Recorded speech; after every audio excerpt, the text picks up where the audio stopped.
the animals you've ever heard about, like rhinoceroses and tigers, cats and mink. There are lots of funny animals in all this world, but have you ever seen a panther that is pink? Think! A panther that is positively pink. Well, here he is, the Pink Panther, the Pink Panther. Everybody loves a panther that's pink. He really is a groovy cat, and he's a gentleman, a scholar, he's a acrobat. He's in the Pink Panther, the rink-eating panther.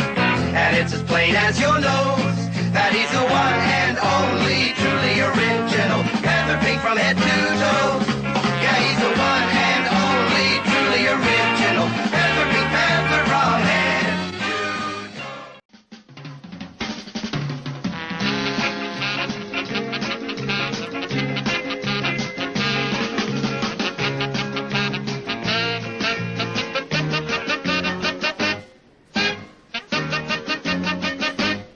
Well, now you get the Pink Panther, the Pink Panther.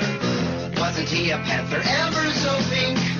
You've seen that he's a groovy cat, and what a gentleman, a scholar, what a acrobat. He's in the Pink Panther, the rink-eating panther.